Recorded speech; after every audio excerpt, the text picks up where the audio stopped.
So you've been told your blood pressure is high, and you're thinking, that can't be right, I'm healthy. You exercise, you try to eat a balanced diet, you don't feel unwell, and maybe you've even tried cutting down on salt, and the numbers still won't behave. If that's you, I want you to know you're not alone. High blood pressure is really common. It affects 1 in 4 people in the world, and most people don't even know that their blood pressure is high. High blood pressure, also called hypertension, isn't one single problem with one single cause.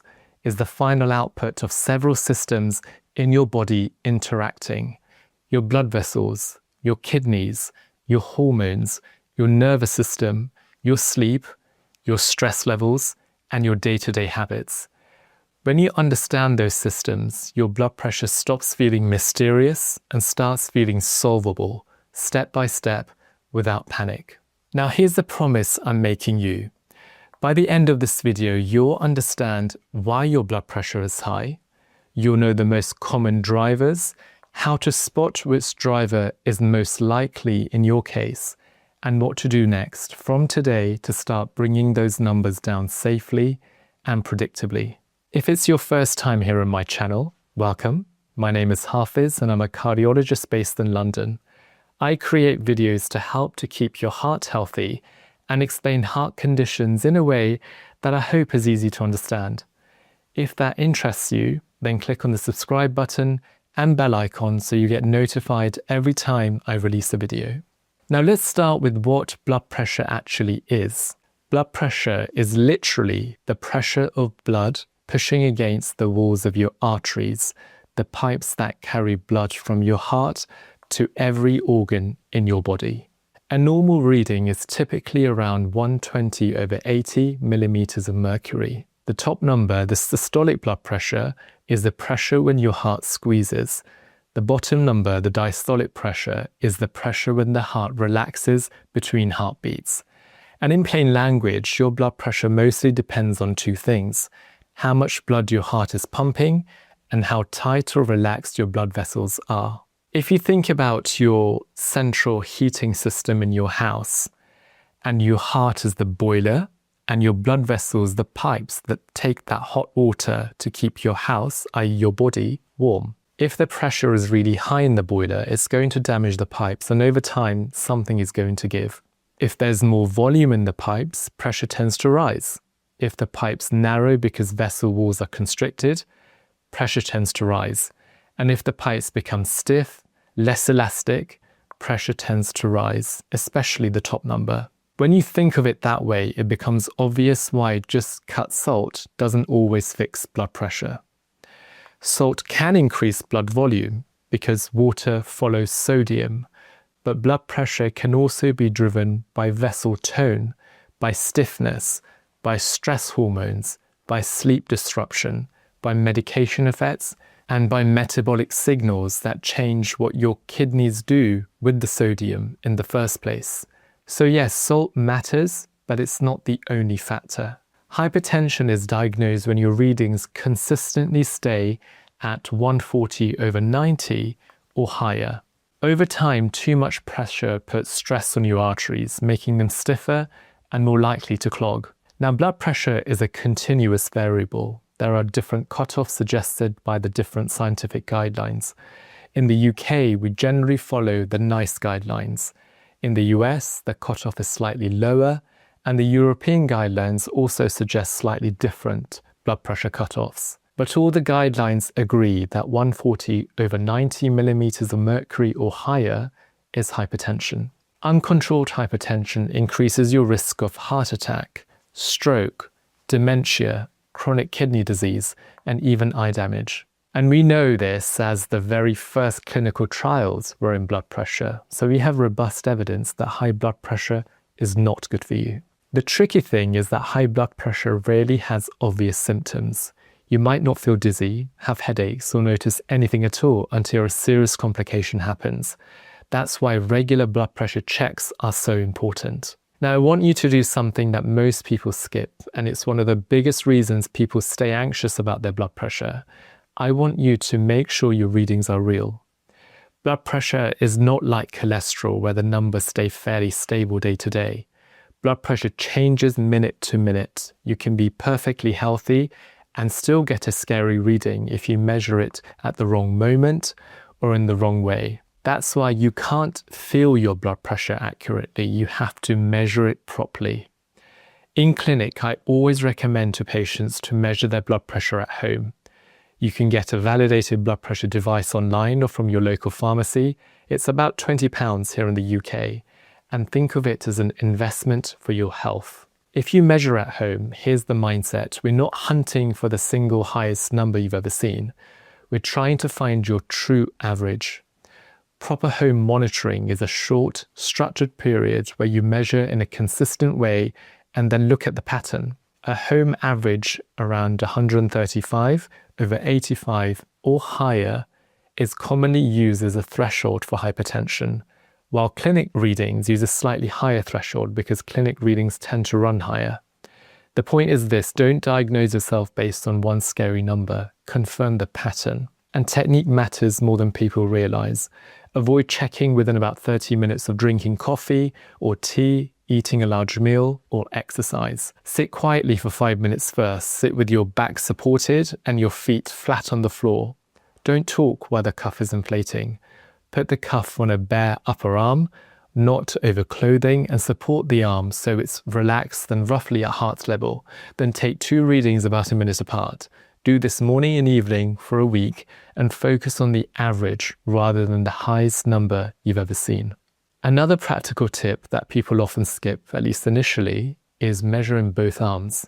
If there's a meaningful difference, use the arm with the higher reading for consistency and tell your doctor about the difference.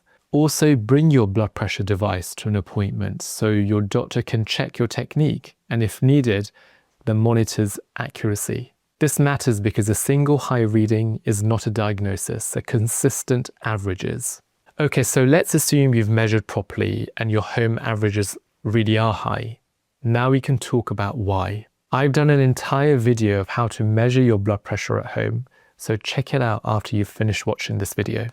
The first common reason for high blood pressure is the where and when effect, white coat and masked hypertension.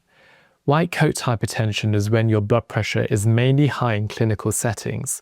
You walk into a clinic, your body interprets it as stressful, adrenaline rises, vessels tighten, and your readings jump. Masked hypertension is the opposite. Clinic numbers look okay, but your home numbers or daytime numbers are high, often because home captures your real life, sleep quality, work stress, commuting stress, caffeine habits, late nights, and the morning surge. That's why home monitoring or a 24-hour ambulatory monitor can be so helpful. It tells you whether you're dealing with a measurement, environment issue, or true sustained hypertension that needs treatment. Here's a story I see all the time. Someone is told their blood pressure is high after a stressful day. They buy a home monitor and then they start checking 10 times a day. They check right after coffee. They check after climbing stairs. They check after an argument. They check after reading something scary online. And then the numbers becomes a source of stress, which raises the numbers, which increases the stress. If that's you, your treatment might start with changing how you measure. You don't need to prove you're anxious. The device will happily prove it for you. You need a calm, structured routine that gives you a reliable average. Now, the second major driver is arterial stiffness. This is especially relevant if your top number is high, but your bottom number is relatively normal. As arteries stiffen over time, the systolic pressure tends to climb. You can be reasonably fit and still develop stiffness because age and genetics are powerful. When stiffness is part of the story, lifestyle still matters, but medication often becomes a sensible and protective tool, not because you failed, but because the physics of your arteries has changed. It's like having older plumbing. You can still improve how the system runs, but you may also need the right pressure control valve. The third driver is the kidney salt story, and I want to say this carefully. Salt matters, but salt is not the whole story. The reason salt matters is that sodium influences fluid balance. More sodium tends to pull in more water, and more water increases blood volume, and more volume can increase pressure. In general, reducing excess sodium helps many people, especially when the sodium is coming from processed foods and restaurant meals. But there's another layer, salt sensitivity. Two people can eat the same salt and have different blood pressure responses. Why? Because the kidneys are the gatekeepers. Your kidneys decide whether you excrete sodium or hold on to it, and that decision is influenced by hormones and nervous system signals. If your body is in a retained sodium mode, then even a reasonable salt intake can still produce a higher blood pressure than you'd expect. That's why one person cuts salt and drops 10 points, while another person cuts salt and sees only a modest change. It's just physiology. This is where people often fall into two extremes. Extreme 1, salt doesn't matter at all. That's not true for many individuals. Extreme 2, salt is everything. That's also not true because your kidneys, hormones, stress systems, sleep and metabolic signals can override the salt lever. The realistic approach is reduce sodium in the places that delivers the biggest wins, and at the same time look for other drivers that might be telling your kidneys to hold on to sodium. Which brings me to the fourth driver, insulin and metabolic health. Most people think insulin is just about blood sugar, but insulin also interacts with blood pressure regulation. In simple terms, insulin can influence how the kidneys handle sodium, it can influence stress system activity, and it can also influence blood vessel function. If your insulin levels are frequently high because you're insulin resistant, because you snack constantly, because your diet is very refined and ultra processed, because you're often in calorie surplus, your body can behave as if it needs to conserve sodium and fluid more of the time. That can push blood pressure upwards. This doesn't mean every person with high blood pressure has insulin resistance, and it doesn't mean everyone needs to adopt an extreme diet. It does mean that for a lot of people, blood pressure is tied to metabolic signals, not just salt and genetics. And here's the part that confuses people. You don't have to look overweight to have metabolic issues. Some people have normal weight but carry more visceral fat, the fat around internal organs, and that fat is metabolically active. It can contribute to insulin resistance even if your weight looks fine. So instead of judging health by appearance, think in patterns. Do you get hungry very quickly after meals? Do you rely on snacks to keep going? Do you feel energy crashes? Is most of your weight carried around the middle? Are you trending upwards in waist size even if the scale isn't dramatic? Do you have a family history of diabetes or high blood pressure? None of these are diagnoses, but they are clues. They tell you that improving insulin sensitivity might be an important part of your blood pressure plan. So what does that look like in normal life without diets? It looks like reducing the always eating pattern. It looks like building meals that actually satisfy you, adequate protein, plenty of fiber from vegetables, beans, whole grains if you tolerate them, and less reliance on ultra-processed snack foods that are designed to make you want more. It looks like swapping sugary drinks for water or low-sugar alternatives. It looks like noticing the difference between I'm genuinely hungry and I'm stressed and looking for a hit or something. And for some people, it also looks like not eating right up until bedtime because late eating can worsen sleep and poor sleep can raise blood pressure. And that leads perfectly into driver number 5, sleep and stress, especially obstructive sleep apnea. Sleep apnea is one of the most underdiagnosed contributors to high blood pressure, and it's not just about snoring being annoying. If your airway repeatedly collapses during sleep, your oxygen levels dip, your body goes into alarm mode, stress hormones surge, blood vessels tighten, and blood pressure rises.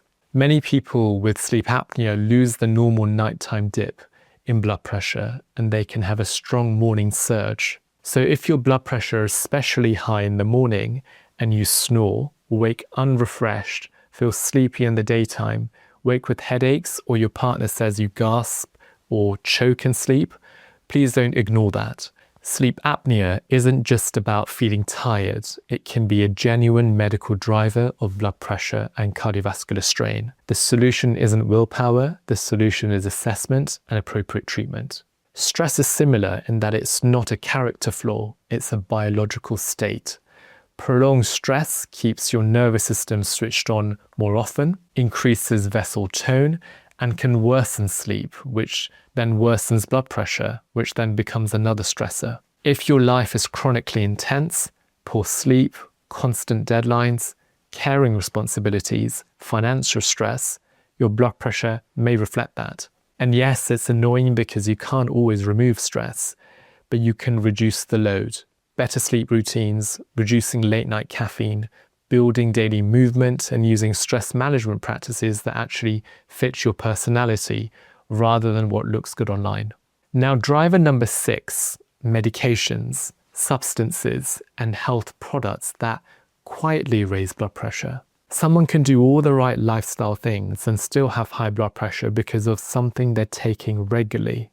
Common examples include frequent use of anti-inflammatory painkillers like ibuprofen, certain decongestants, some stimulant medications, some steroids, and some hormonal medicines. Even natural supplements can be a problem in certain cases. I'm not going to tell you to stop any medications suddenly, don't do that. I'm going to tell you to review everything you take with a doctor if your blood pressure is unexplained or difficult to control. Prescribed medication, over-the-counter pills, nasal sprays, pre-workout, herbal products, even natural remedies. Natural does not mean blood pressure neutral. Driver number 7 is secondary hypertension, meaning high blood pressure driven by a specific underlying condition. Most high blood pressure is primary, meaning there isn't a single cause you can point to. But sometimes there is. Kidney disease, hormonal conditions that increase salt retention, narrowing of arteries to the kidneys, endocrine disorders, and sleep apnea can all contribute. As a general rule, we think harder about secondary causes when blood pressure starts young, becomes suddenly much worse after being stable, remains high despite appropriate medication combinations, or comes with symptoms suggesting hormone surges, things like episodic pounding headaches with palpitations, sweating, pallor, and feeling wired. And that's not a diagnosis, it's a clue that further evaluation may be appropriate. Now, if you're thinking, okay, that was a lot, how do I know which one applies to me? Good, that's the right question. So here's the practical plan I want you to follow over the next week in normal life. First, confirm your true average with structured home monitoring. Measure twice daily, ideally morning and evening, seated, calm, true readings at least a minute apart for a week, and calculate your average. Use proper technique. Avoid caffeine and exercise right beforehand. Rest for at least 5 minutes. Keep your arms supported at heart level. Don't talk. If you do this well, you'll learn something extremely valuable, your blood pressure pattern. Second, label the pattern without judgment. If your readings are mainly high in clinic but not at home, that points towards white coat effect, and the focus becomes accurate monitoring, overall cardiovascular risk, and avoiding overtreatment. If your readings are mainly high in the morning, then sleep, stress, possible sleep apnea, late night habits, caffeine timing, and morning routines. If your readings are high all day, think arterial stiffness, salt sensitivity, metabolic drivers, medication effects, and overall lifestyle load. You're not trying to pick one cause, you're trying to identify the biggest contributors. Third, start with the interventions that give the biggest return on effort and have the best safety profile. One of the most reliable interventions is regular movement. You don't need perfection, you need consistency. Aim for a mixture of regular walking and some form of structured exercise you can sustain. The key is consistency. Blood vessels respond to regular movement by improving function and reducing resting tone. And movement also improves sleep and insulin sensitivity, which are two other levers we've already discussed. Next is food quality, but I want to frame it in a way that helps your blood pressure rather than making you feel restricted. If I could summarize the blood pressure friendly diet in one sentence, it's this: eat more foods that look like they came from nature and fewer foods that look like they came from a factory. That usually means more vegetables, fruit, legumes, nuts, whole grains if tolerated, and adequate protein. It usually means fewer ultra-processed snacks, sugary drinks, and quick energy foods. When you do that, you naturally reduce excess sodium, reduce excess calories, and you improve metabolic health. And remember, processed foods often hide sodium in places you don't expect. Breads, sauces, soups, ready meals. So sodium reduction is not only about not adding salt at home, it's about reducing reliance on packaged foods that are already designed for long shelf life and maximal flavor. For sodium, a simple practical approach is to focus on big sodium sources rather than obsessing over every grain. If you eat out frequently, rely on ready meals, snack on packaged savory foods, or eat a lot of sauces and spreads, those are areas that can deliver big wins. If you cook at home more often, choose simpler ingredients and use herbs, spices, garlic, lemon, and other flavor builders, you can reduce sodium without feeling like your food is punishment. Now let's revisit insulin and meal pattern in a sensible way. If you suspect you have a constant insulin pattern, frequent snacking, lots of refined carbs, hunger returning quickly, central weight gain, then one of the most helpful steps is to create clearer meal structure. Not starvation, structure. Build a breakfast that doesn't leave you hungry at 10 a.m. Build a lunch that doesn't require mid-afternoon rescue snack. Build a dinner that isn't 70% beige carbs with a side of guilt. If you can reduce constant grazing, many people notice improvements in appetite regulation, energy stability, and sometimes blood pressure over time. Sleep is the next big pillar. If you sleep badly, your body behaves like it's under threat. You can eat perfectly and still have elevated blood pressure if your stress system is chronically activated from sleep fragmentation. If you suspect sleep apnea, don't self-diagnose, seek proper evaluation. Now let's talk about caffeine and alcohol because people ask me this all the time. Some people are very caffeine sensitive. One coffee can push their readings up noticeably. Others tolerate it better. The way to find out is simple. Measure consistently for a week, then experiment. Reduce caffeine timing or amount for a week and see what happens to your average. The same goes for alcohol. Some people will see their blood pressure improve within days to weeks when they reduce alcohol intake, especially if they were regularly exceeding their personal tolerance. Here's another point that can save your frustration. If your blood pressure is significantly elevated, lifestyle changes may not be enough on their own, at least not quickly. That doesn't mean lifestyle is pointless. It means the risk reduction strategy may need both lifestyle and medication. Medication can be a protective tool, not a personal verdict. People often ask, why would I need more than one tablet? Because blood pressure is regulated by multiple systems. Different medications target different systems. Some relax blood vessels, some reduce fluid volume, some block hormone systems that raise pressure. In real clinical practice, it's common for people to need more than one medication to reach targets safely, especially if baseline blood pressure is significantly elevated.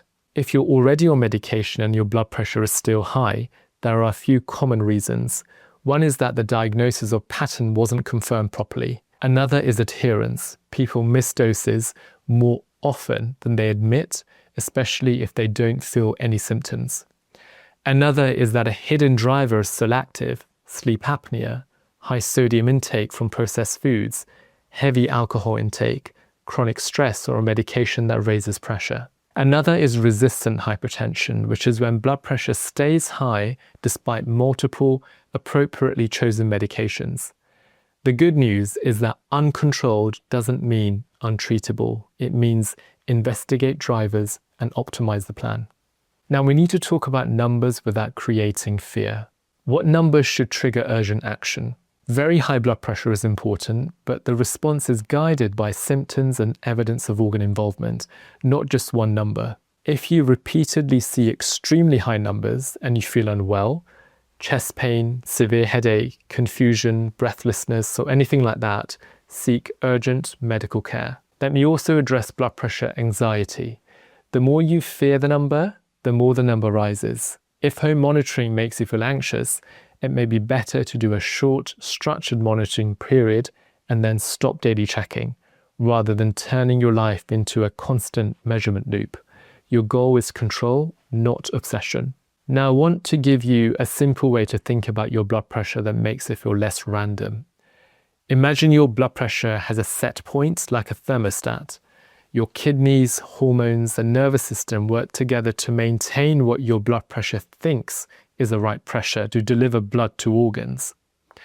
Over years, that set point can drift upwards due to genetics, stiffness, weight gain, sleep disruption, insulin resistance, stress, high sodium intake, alcohol, and other factors. Most effective blood pressure strategies work by nudging that set point down, reducing volume, reducing vessel tone, improving vessel function, improving sleep physiology, improving metabolic signals, and in many cases using medication to block hormone systems that maintain a higher set point. So what should you do starting today?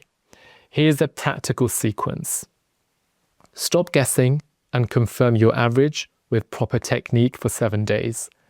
Write down context with your readings, morning or evening, sleep quality, caffeine, alcohol, stressful events, exercise. You often see patterns you never noticed before. Then pick 1 or 2 interventions you can sustain for 30 days. Consistent movement, improved food quality with lower processed sodium, better sleep routine, or reduced alcohol or caffeine if they're relevant. And if your averages are clearly high, book a proper review with your doctor and bring your blood pressure measurements. Structured monitoring is part of standard care and helps doctors make good decisions. And please don't fall into the trap of trying lots of different new techniques. And please don't fall into the trap of trying lots of different new interventions. Blood pressure responds to trends and consistency. Give your body time to adapt and measure your average. Let me finish by summarizing the most common reasons your blood pressure is high in a way you can remember. Sometimes the reading is high because of measurement technique or white coat effect, so the first job is to confirm the real average. Sometimes it's high because arteries are stiffer with age or genetics pushing systolic blood pressure up.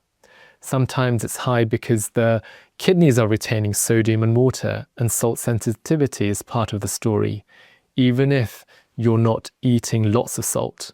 Other times it's high because insulin resistance and frequent insulin spikes are nudging the kidneys and stress systems towards higher pressure. In other cases, it's high because sleep is broken, especially with obstructive sleep apnea, and your body is living in overdrive at night and in the morning. In some cases, it's high because of medications or substances you didn't realize affect blood pressure. And sometimes it's high because there's a secondary cause that needs evaluation, especially when it's severe, early onset, sudden worsening, or resistant to treatment. If you take only one message from this video, let it be this. High blood pressure becomes much easier to solve when you stop treating it like a mystery and start treating it like a pattern. Confirm the pattern, identify the likely drivers, use a small number of sustainable levers consistently, and when medication is needed, use it as a protective tool, not as a personal verdict. The goal is not perfect numbers for 1 week. The goal is protecting your heart, brain, kidneys, and arteries for life. Let me know in the comments below if you have high blood pressure and what helped you. Thanks so much for watching. If you found this explanation helpful, please give the video a thumbs up, subscribe for more cardiology insights, and share it with someone who might benefit.